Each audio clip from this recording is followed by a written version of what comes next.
नमस्कार मित्रों, मैं हूं पंडित जैन भार्गव, शिव बगलामुखी ज्योतिष एवं वास्तु संस्थान से। मैं आज आपको एक ऐसे भक्त की घटना के बारे में बता रहा हूं जिसको सुनकर आपको बहुत आनंद प्राप्त होगा। एक ब्राह्मण हुआ करता था जो कि काशी में निवास करता था और वह भगवान की आराधना में निरंतर लगा रहता था। नित्य वह भगवान के भजन और जापों को किया करता था। एक दिन वह बैठ के भगवान के भजन और जापों में लीन था। उसी वक्त एक गाय उनके पास से गुजरती है और भागती हुई वो गली में चली जाती है। पीछे से एक युवक आता है और उनसे पूछता है कि एक गाय यहाँ से भागती हुई गई है, वह कहाँ गई है। तो वो ब्राह्मण जब जाप कर रहे थे तो इशारे से बोलते हैं कि हाँ, इस गली में। इशारे से उसको बता देते हैं कि वो इस गली में गई है। मगर ब्राह्मण को नहीं पता था कि वह एक कसाई था। वह उस गाय को पकड़ लेता है और उसकी हत्या कर देता है। क्योंकि ब्राह्मण ने यह बताया था कि वह गाय कहाँ गई है, इस कारण से उस ब्राह्मण पर गौ हत्या का पाप लग जाता है। कुछ समय के पश्चात उस ब्राह्मण की मृत्यु होती है और अगला जो जन्म उसको मिलता है वह कसाई के घर में मिल जाता है। जब वह कसाई के घर में जन्म लेता है तो उसके पिता और उसके परिवार का जो कार्य था, मांस को बेचना, जानवरों को काटना, वह उसका नित्य कार्य था। तो जो सदना था वो डेली दुकान पर अपने मांस को विक्रय का कार्य किया करता था। एक दिन वह नदी तट से गुजरता है तो उसको एक चमकीला पत्थर मिलता है जिसको लेकर वह अपनी दुकान पर आ जाता है और बाट के रूप में उसका प्रयोग करना प्रारंभ कर देता है। उस बाट की एक विशेषता थी कि अगर वह 1 किलो मांस तोलना चाहता था तो वह उससे तोल लिया करता था, और अगर उसको 5 किलो भी मांस तोलना हो तो वह उसी से तोल लिया करता था। वह बड़ा प्रसन्न था कि मुझे एक ऐसा बाट मिला है जिससे मैं 5 किलो 1 किलो कुछ भी तोल सकता हूँ। ऐसा वह निरंतर अपना करता था, लेकिन उस पर प्रारब्ध, उसके जो पूर्व जन्म थे, उस पर भगवान जगन्नाथ की विशेष कृपा थी। तो धीरे धीरे वह भगवान की भक्ति में भी लीन होता चला गया। सामने से एक बार एक ब्राह्मण गुजर रहा था और उसकी दुकान पर जब उन्होंने देखा कि वह चमकीला पत्थर रखा है तो उसको बोला कि दुष्ट, तुम ये पाप कर्म कर रहे हो और ये इस पत्थर को जिसको तुम पत्थर बोल रहे हो उसको तुम मुझे दो। और उससे नाराज होके लेकर चले जाते हैं। वह भी डर के कारण के ब्राह्मण है और वो उठा के उनको दे देता है। अब वह लेके जाते हैं और वह शालिग्राम होते हैं। शालिग्राम भगवान की वह पूजन करते हैं और उनको स्नान ध्यान करा के अपने जगह पर स्थापित करते हैं। ब्राह्मण को रात में स्वप्न आता है कि ये तुमने क्या किया, वह मेरा परम भक्त है और तुम इसको तुरंत वापस देकर आओ। ब्राह्मण भयभीत हो जाता है और उसको लेके उस कसाई को वापस करके आता है। वह प्रसन्न हो जाता है कि चलो ये मेरा बाट वापस आ गया तो मैं इससे वापस से अपना व्यापार कर सकूँगा। मगर ब्राह्मण उसको उनके विषय में बताता है कि तुम जिसको पत्थर समझ रहे हो यह स्वयं भगवान शालिग्राम है। तो यह बात सुनकर वह बहुत ज़्यादा दुखी हो जाता है और ये सोचता है कि मैंने ये गलत पाप कर्म कर दिया है और मेरे को भगवान जगन्नाथ के मंदिर जाना चाहिए। सामने से कुछ लोग भगवान जगन्नाथ की यात्रा हेतु मंदिर जा रहे थे, उन्हीं में वह शामिल हो जाता है।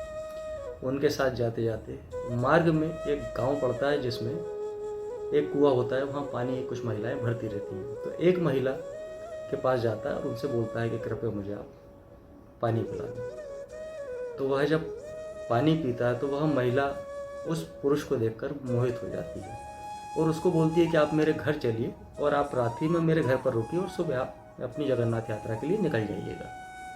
सदना भी सोचता है कि नहीं, रात्रि का समय है, मुझे रुक जाना चाहिए। तो वह रुक जाता है क्योंकि वह स्त्री मोहित थी उस पुरुष के ऊपर। तो वो रात्रि में अपने पति को शयन करा के सदना के पास आती है और उससे बोलती है कि मेरे को आपसे प्रेम है और आप मुझसे विवाह कर लीजिए। तो वह बोलता है कि नहीं, मैं आपको माता के रूप में मैंने आपको देखा है और मैं माता के रूप में आपको मानता हूँ, कृपया करके आप इस प्रकार का विचार मन में ना लाएं।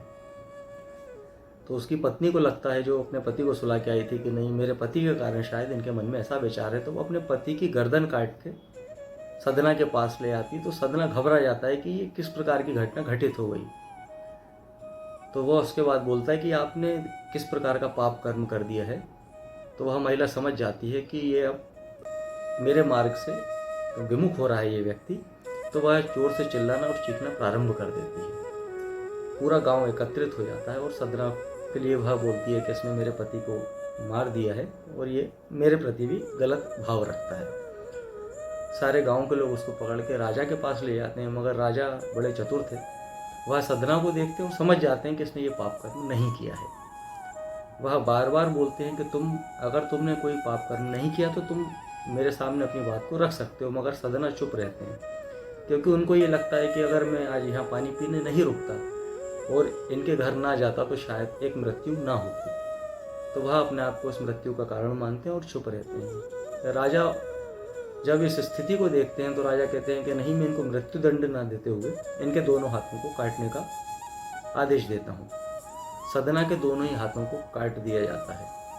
वह इसको प्रभु की इच्छा मान के जगन्नाथ यात्रा की ओर बढ़ते हुए आगे चले जाते हैं। वहाँ के जो राजा थे उनको भगवान का आदेश होता है स्वप्न में कि जाओ, मेरा एक भक्त आ रहा है, उसको पूरे राजे गाजे के साथ, पूरे सम्मान के साथ उसको मंदिर लेके आया जाए।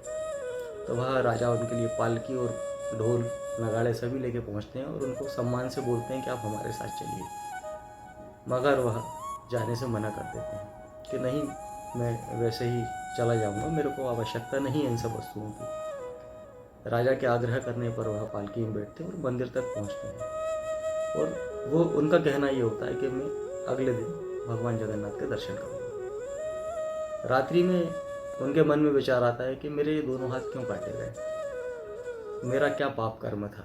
तो भगवान जगन्नाथ उनको स्वप्न में आते हैं और स्वप्न में बताते हैं कि जब तुम जो ब्राह्मण वर्ण था तुम्हारा, जो पिछले पूर्व जन्म में जो तुमने इशारा करके गऊ की तरफ इशारा किया था, वह गाय का कसाई के द्वारा वध कर दिया गया था, उसको मार दिया गया था। यह तुम्हारा पाप कर्म था, तुमने हाथ से ही इशारा किया था कि वह गाय इस दिशा में गई है, यह तुम्हारा दंड था। तो यह तुम्हारा जो पाप कर्म था, तुम्हारे दोनों जो हाथ काटे गए, उससे तुम्हारे पाप कर्मों को नष्ट किया जाता है। और जिस महिला ने, जिस पुरुष की अपने पति की जो गर्दन काटी है, वह पूर्व जन्म में कसाई था और जो महिला थी वह गाय थी।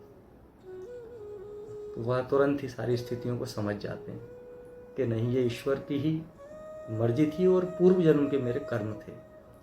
तो उन कर्मों को वो मानकर, स्वीकार करके भगवान जगन्नाथ के श्री चरणों में अपने आप को समर्पित कर देते हैं, भगवान के दर्शन करते हैं और फिर वापस लौट के आते हैं।